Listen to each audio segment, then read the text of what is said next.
Iniciamos aqui mais uma edição do Democracia pela TV Assembleia. Vamos, como sempre, tratar de um tema de interesse da sociedade. Vamos abordar hoje uma questão que envolve o amanhã, o depois de amanhã, o futuro. O jovem brasileiro e o futuro do país. É um título um tanto estranho, parece evocativo, coisas de outra época, de estimulação, mas é sim uma chamada para um debate fundamental. O que pensa o jovem brasileiro hoje? Quais os instrumentos dos quais dispõe para enfrentar o futuro? Por via de consequência, o futuro das pessoas é o futuro do país. Não existe esta inversão de que na frente o país. Na frente, sim, sempre as pessoas. Por isso, trazemos para o Democracia, aqui nos estúdios da TV Assembleia, convidados especiais que estarão mantendo esta interlocução com os nossos telespectadores, trazendo a sua experiência, pesquisas, observações e, acima de tudo, o que é fundamental, a vontade de contribuir para o melhor entendimento do telespectador, para que esse possa realmente formar a sua opinião.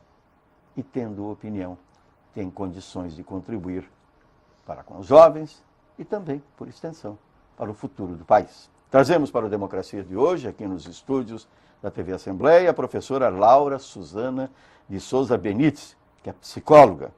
Dr. Ricardo Nogueira, psiquiatra, conhecido de todos nós, sempre disponível, homem de muitos títulos e saberes. E o professor Hilton Teitelbaum, coordenador do Núcleo de Pesquisa da FAMECOS, da Pontifícia Universidade Católica do Rio Grande do Sul, a PUC, de todos nós. Para a primeira manifestação sobre a pauta de hoje do nosso Democracia, nós convidamos a professora Laura Suzana de Souza Benites. Tudo bem? Tudo bem, Batista. Nós, então, nos reunimos aqui hoje para conversar sobre o futuro do país, mas principalmente a questão do futuro do jovem brasileiro e como eles estão pensando. Esta questão do futuro é muito interessante porque o que é o futuro? O que a gente pensa do futuro? Ontem ainda estava vendo um programa um documentário que falava sobre os carros do futuro. Então tinha os carros do futuro dos anos 20, dos anos 50, dos anos 80 e de agora. Então a gente vai vendo que tudo fica muito ultrapassado. Também desse modo, o futuro, o que a gente pensa do futuro do jovem de hoje? O futuro é algo do impalpável. Nós não sabemos o que vai acontecer. O futuro sempre nos causa angústia, não é? A psicologia, e principalmente a psicanálise, não é uma ciência que trate do futuro, ela trata sempre do passado. Então, aquilo que a gente vai imaginar e pensar acerca da questão do futuro, ela está sempre referenciada naquilo que já foi, não é? Os nossos jovens que estão chegando hoje nos nossos consultórios são jovens que fazem parte de uma geração que vem vivendo a abundância, não é? E os problemas que eles vão enfrentando com as crises que se apresentam nesse momento tem a ver com esse choque, não é? Daquelas ideias com as quais eles foram criados, não é? De uma promessa, de um acesso fácil àquilo que poderia prometer uma felicidade, e quando eles vão se encontrando com a realidade, esta realidade começa a não realizar esta ideia, não é? A crise mundial que nós estamos vivendo põe em questão a promessa de que essa abundância possa continuar a acontecer desse modo. Então, muitos jovens, a gente vai acompanhando, eles podem muitas vezes buscar muitas alternativas, não é? a forma como cada um vai lidando com as frustrações das suas ilusões de futuro, não é? É bastante diversa, não é? Mas a gente está encontrando muitos modos, como está aparecendo, de sofrimentos em função das frustrações que a nossa realidade vai colocando a esses jovens, não é? Sendo que, muitas vezes, eles podem pensar. Nós temos um grupo de jovens que não quer sair de casa, que quer permanecer no conforto do lar e se abastecendo com aquilo que os pais trazem. Outros que querem sair para a vida e buscar seus modos de satisfação na sua cidade, e aqueles que estão em busca dessa satisfação, imaginando que elas poderá ser encontrada bastante longe, do outro lado do oceano e por diante. Doutor Ricardo Nogueira. Pois é, a juventude nossa está perdida, né? Então nós estamos vendo aí uma juventude que hoje tem desesperança. Segundo uma pesquisa feita com os jovens em Porto Alegre, essa pesquisa foi feita lá com a Blanca Verlang e a Vivian Roxo Borges da PUC, constatou-se que 36% dos jovens de Porto Alegre têm desesperança. E isso se comprova porque cada vez aumenta mais o número de jovens na faixa etária a partir dos 10 anos de idade que se suicidam. Nós não tínhamos esse indicador, né? Era muito raro uma criança tentar se matar. Então, hoje nós temos comprovação, segundo pesquisas do Centro de Informações Toxicológicas, o CIT, que da faixa etária dos 10 aos 14 anos aumentaram os suicídios em 26%. E dos 15 aos 19 aumentaram 44%. Então, essa é a nossa juventude. Uma juventude que tem desesperança, e que essa desesperança chega num ponto de desespero. Entre as meninas, nós tivemos um aumento do suicídio que leva a ser, nessa faixa etária, a causa maior de morte entre adolescentes femininas, é o suicídio. Entre os meninos é a terceira causa. Em primeiro lugar, os acidentes automobilísticos e os homicídios. E por falar em homicídios, o que nós estamos vendo hoje em Porto Alegre? Uma verdadeira guerra comandada por jovens, que não basta matarem-se uns aos outros. Além de matar, eles esquartejam. Então nós estamos chegando num ponto que nós temos que parar e nos indignar diante disso. Porque não basta só denunciar. Nós temos as estatísticas, nós temos os dados, nós temos os fatos. Mas o que nós estamos fazendo diante disso? Nós estamos estupefatos. Mas não adianta nós ter um imobilismo. Nós temos que fazer alguma coisa. Nós temos que denunciar isso. Então nós temos uma cidade hoje totalmente dominada pelo tráfico e um tráfico comandado por meninos de 18, 19 anos, que é outro fato. E esses meninos, além de dominarem o tráfico, eles dominam a violência na cidade. E o que é feito? O que nós fizemos?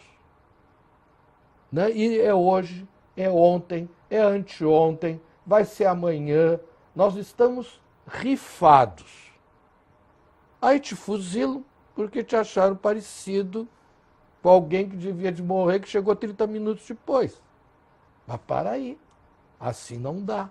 Então eu acho que nós temos que usar a nossa inteligência para acabar de uma vez com tudo isso. Né? E não basta ficar só burilando e maquiando o problema. Não, chega.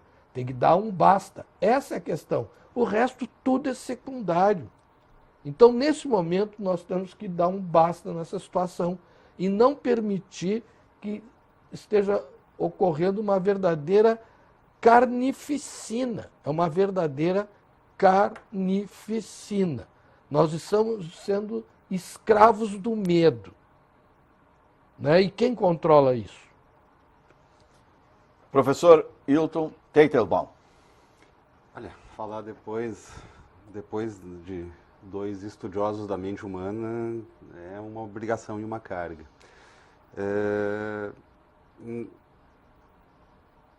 Eu estou estudando, ou a gente lá no núcleo de pesquisas, no núcleo de tendência de pesquisa do Espaço Experiência da FAMEX, a gente está estudando o jovem desde 2012. A gente começou focando exatamente nessa ideia do ficar em casa versus ir morar sozinho, né, dentro de uma ideia de geração canguru, que um pouco depois caiu por terra quando a gente se deu conta de que, em função também do fenômeno nova classe média, enfim, a gente tinha o geração canguru é um fenômeno de classe média alta para cima.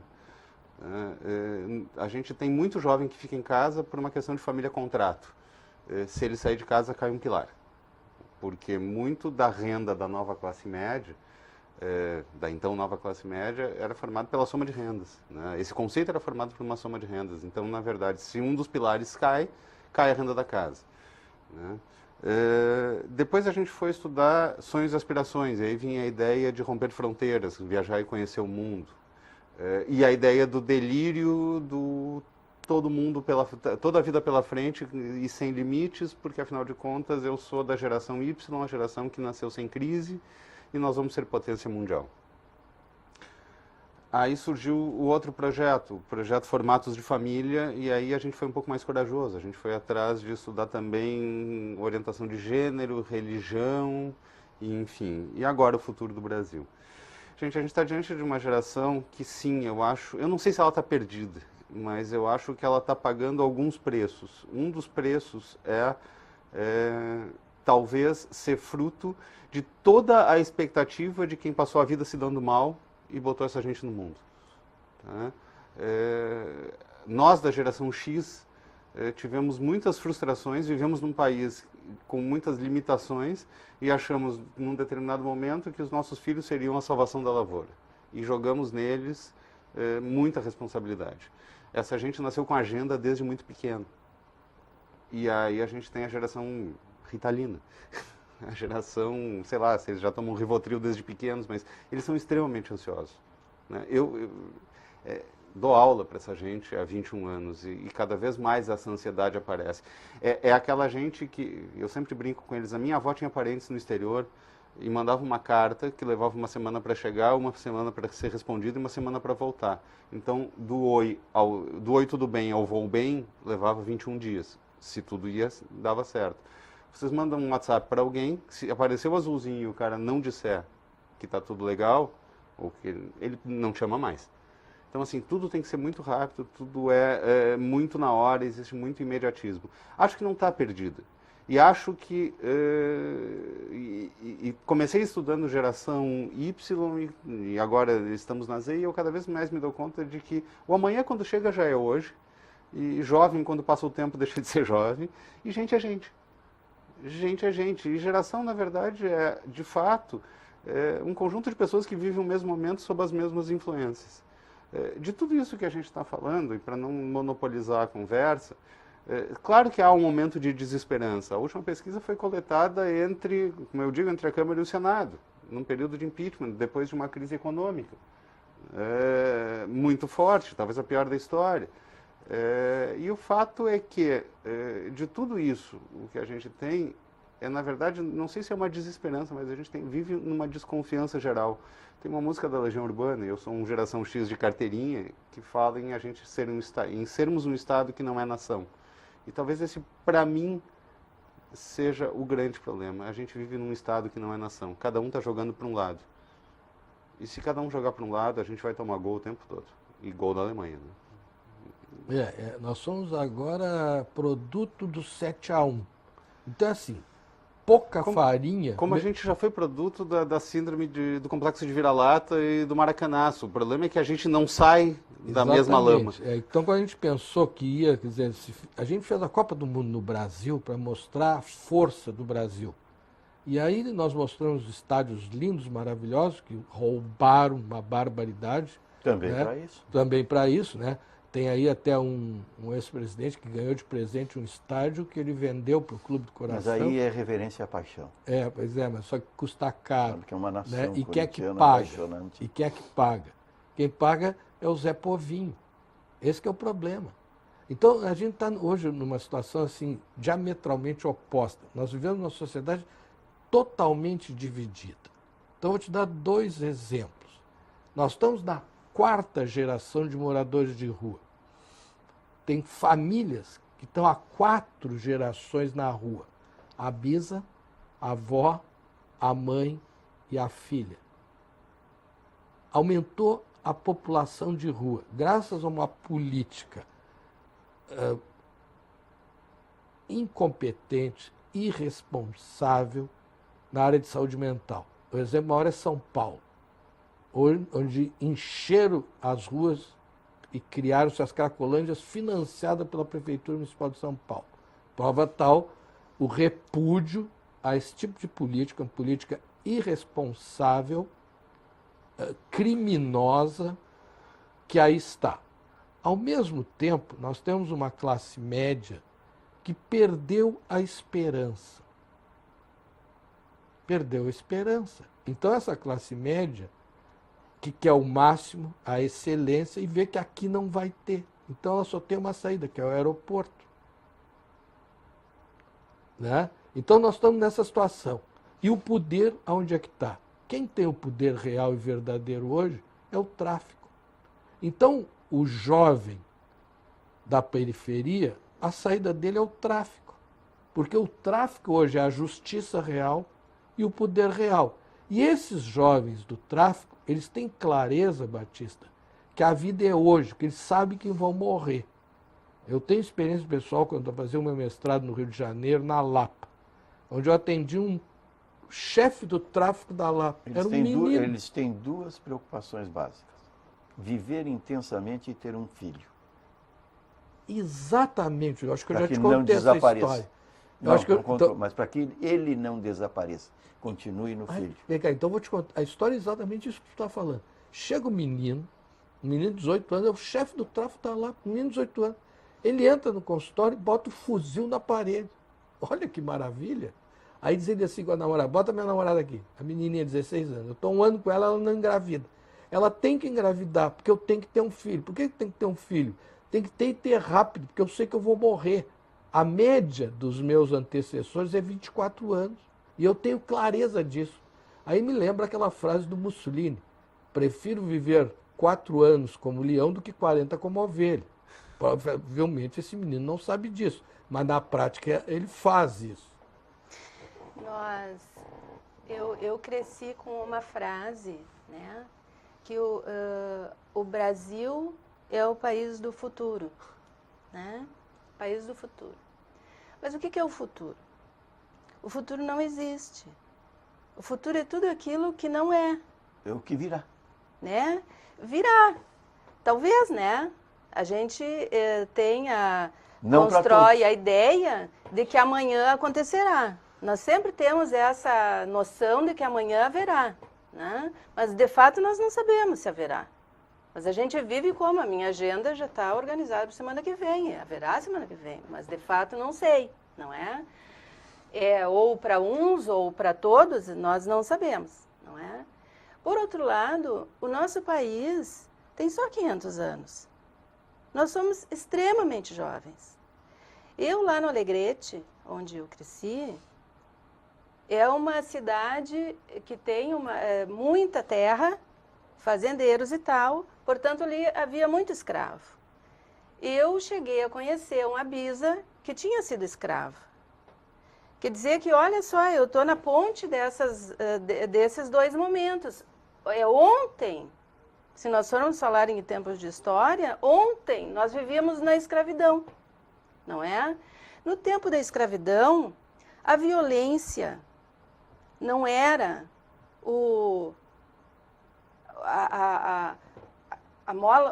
uma das molas mestras que conduzia a economia? Até quando deixou de ser, né? Porque a abolição da escravatura foi uma questão econômica, né? Sim, Os mas a escravos estavam ficando violência... caros, então era melhor... Pois é, mas a economia já vem sendo conduzida pela violência, pela agressividade. Isso não é de hoje. Isso faz parte, não é, do ser humano. Então, nós estamos em muito pouco tempo para nós construirmos uma subjetividade, esta que a gente imagina que a gente já deveria ter dentro da construção cultural do país, não é? Eu concordo contigo. Curioso, eu estava chegando aqui e olhei o banner na frente do Palácio Piratini, 95 anos. Eu disse, puxa, é pouco, né? É pouco para um palácio. O fato é que, eu concordo contigo, eu acho que é pouco tempo para construir uma subjetividade, mas, por outro lado, em algum momento, e aí eu vou falar por um lado mais, não sei se é bem negócio, mas por um lado mais gestão, me parece que falta um plano, falta um conceito de país, falta um plano de país. O que a gente quer ser? É o que se chama de projeto de nação. Falta né? um projeto de país, um projeto de nação. E o que eu estava dizendo de ser um Estado que não é nação, é que, sinceramente, hoje, cidadania neste país se resume a ter documentos. Eu sou cidadão se eu tiver uma carteira de identidade. Aqui que eu tenho direito com esse vale cidadania? A votar? Eu não tenho a base garantida. A gente está numa situação... vamos bater na tecla da violência, mas a gente vai para qualquer lugar, né? E tu consegue caminhar na rua com o celular na mão, às 11 da noite. E aqui tu tem medo de sair de casa. Estou falando de Porto Alegre especificamente, mas assim, levando para um lado mais amplo, a questão do Estado que não é nação, que eu digo primeiro, a gente tem uma elite que acha que o povo é amoral, que todo mundo é macunaíma, né? Um povo que acha que a elite é imoral, porque afinal de contas fica falando mal dele, mas também suborna, também treina o filho para subornar o porteiro, e nenhum dos dois deixa de ter um pouco de razão. O problema é que a gente não está jogando para o mesmo lado e cargo público, digamos, cargo de gestão pública aqui, parece não ter a obrigação de comprometimento. E parece que não estamos todos jogando no mesmo time. Gente, assim, olha, as pessoas não precisam se gostar no ambiente de trabalho, elas só precisam puxar para o mesmo lado. No país é a mesma coisa. Mas tu está falando a questão fundamental. O Macunaíma era o herói sem caráter. Esse é o grande problema. Nós não temos caráter. Isso que tem que ter. Tem que definir isso. Mas tudo isso eu não sou debatedor, nessa falta de projeto. Sim. Porque caráter nada mais é do que estabelecer para si uma característica. E o Brasil não tem em nada característica própria. Não, e o pior, olha aqui, ó, vê bem, olha aqui, ó, presta bem atenção. A sociedade nossa está dividida ao meio. Nós não temos consenso. A gente está absolutamente dividido. E na pesquisa agora sobre o futuro do Brasil, o que as pessoas dizem que é legal no Brasil? É quase a piada aquela do melhor do Brasil ser o brasileiro. A gente é legal, a gente é flexível, o povo é bacana. Mas é sem caráter. Mas o país não funciona. A gente não tem saúde, a gente não tem segurança, a gente não tem garantias, a gente não tem distribuição de renda. Então, assim, eu acho que o brasileiro é forjável, no bom sentido. A capacidade de improviso que há nesse país é invejável. Só que está faltando um rumo. Então, vou te dar 2 exemplos. Os nordestinos vão tudo para São Paulo. Em São Paulo, eles deixam de ser o que é chamado de nordestinos. Eles se adaptam ao ritmo paulista. É ou não é? E os caras tocam e trabalham. Eles se adaptam ao quê? Às regras impostas pelo mercado paulista, que é criado por quem? Pelos estrangeiros, pelas indústrias que vieram de fora. E os caras trabalham e tocam mesmo. Agora, eu sou do tempo que brasileiro, profissão, esperança. E hoje nós não temos esperança. Muito pelo contrário. Nós só temos desesperança. Agora, isso já ocorreu há pouco agora na Espanha, que os meus colegas médicos na Espanha tinham um contrato de no máximo 90 dias, e após 90 dias não sabiam se o contrato continuava, e se continuasse reduzia o salário. Ocorreu em Portugal, na Grécia, quer dizer, Então, nós temos que olhar tudo isso e ver onde... A Irlanda passou por isso. A Irlanda é um boom, né? Um boom econômico. Todos esses países, a própria Espanha também, te lembra? A Sim. Bolsa Espanhola, todo mundo botava dinheiro lá na Bolsa Espanhola, deu aquela bolha e aí explodiu. Portugal até certo ponto, né? Então, isso que nós temos que olhar e ter a capacidade e condenar esses criminosos que fizeram essa contabilidade maquiada aí, que são esses dois bandidos que ficaram escondidos atrás da imagem de uma presidente, né, que estão passando por fora, que fizeram esse banditismo, essa maquiagem aí, entende? Então é isso que nós temos que mostrar que não pode ser feito. Desculpe, com todo respeito, a gente não pode centrar nesses dois. O Brasil é cleptocrata de nascença, desculpe. Pode falar. Eu concordo, quando eu falava sobre construir a subjetividade, justamente, tem vários níveis da construção da subjetividade, né? Tem o nível individual e o nível coletivo. Quer dizer que também construir um projeto de país, construir um projeto de cidade, construir um projeto de família, construir um projeto de vida, né? É construir subjetividade. Construir subjetividade significa construir projeto individual, né, familiar, social, coletivo e de país, não é? Neste sentido, a tarefa é de todos. A tarefa é da criança, é do jovem, é nossa, é Vais do velho. explicar essa tarefa de todos no reinício do programa, porque estamos chegando ao final do primeiro bloco do Democracia aqui pela TV Assembleia, falando sobre o jovem brasileiro e o futuro do país. Uma discussão impositiva, uma necessidade, buscando causas, efeito, acima de tudo, solução.